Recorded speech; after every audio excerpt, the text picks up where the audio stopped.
Okay, this is a video response to YouTube sucks. Now if you look at the original video, you look at the comments people have posted, people seem to lose sight of the fact that they don't see the video for what it really is. And what it is, it's a cry for help. You have this kid that downloads Ubuntu, tries to do some stuff with it, gives it the old college try, and then he goes out and he looks for support, he looks for help, and he finds that support and help lacking. Now, I know where this kid's coming from. I've been there myself. I've only used, I've been using Linux, I've been running Ubuntu as my primary operating system at home for about a year now. And I tell you what, when I first started out, Google was definitely my friend. I had a lot of questions about how to do stuff, and to give the community credit, for the most part, I was able to find the answers that I was looking for. Unfortunately, though, a lot of those answers involved opening up the terminal and doing some code foo in the bash shell. Now, I'm not your average user. I was a Windows Active Directory system administrator. I've been around computers and networks for about the past 15 years in my career. So I'm not intimidated by a command line, so the help was actually helpful for me. But you know what? I'm not your average user. Your average user who's used to a Windows or even a Macintosh environment, let's face it, where they come from, they're used to point and click. Installing a program involves double-clicking on the install.exe file. Once they get it installed, configuring that program is somewhere in the file or the menu options in the GUI. It's check marks and radio buttons. That kind of user is going to be intimidated somewhat by the command line. They don't want to have to type apt-get to download and install a program. They're going to get scared if they have to edit a Python script to get a desktop widget working. And forget telling them that they got to compile something from source. You might as well be speaking French to them. It just doesn't work.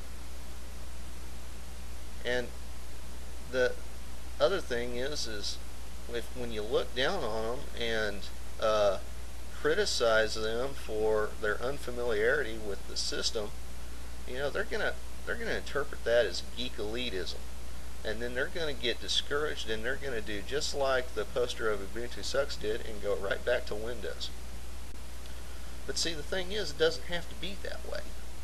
Most modern desktop Linux distributions like Ubuntu, like PC Linux OS, like OpenSUSE, have excellent tools and package managers that make installing programs a double-click operation.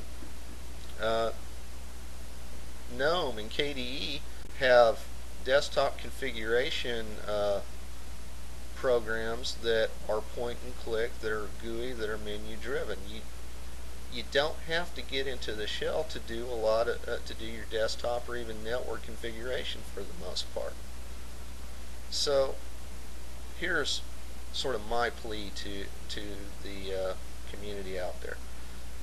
If you're trying to advance Linux and you're trying to help people, don't default to opening up the terminal and doing a bunch of grep or a lot of these cryptic commands that scare people.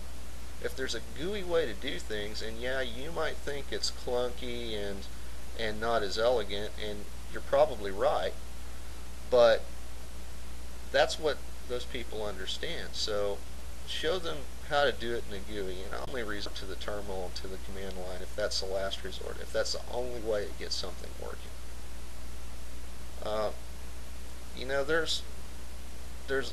There's a right way and a wrong way to I think, to show people how to do stuff. There's another poster on YouTube, goes by the handle of SplitPop. He puts out some excellent tutorials, and very rarely, if ever, in any of them that I've watched, does he resort to using the command line. He shows people how to get around in Ubuntu point and click. And I tell you what, I think we need more people like that. It makes the Linux OS more approachable to more people, and ultimately that's what we want. So anyway, that's kind of my 2 cents worth. And to quote that great philosopher Dennis Miller, I could be wrong. It's just my opinion. Or it's just my opinion, I could be wrong. Thanks for listening.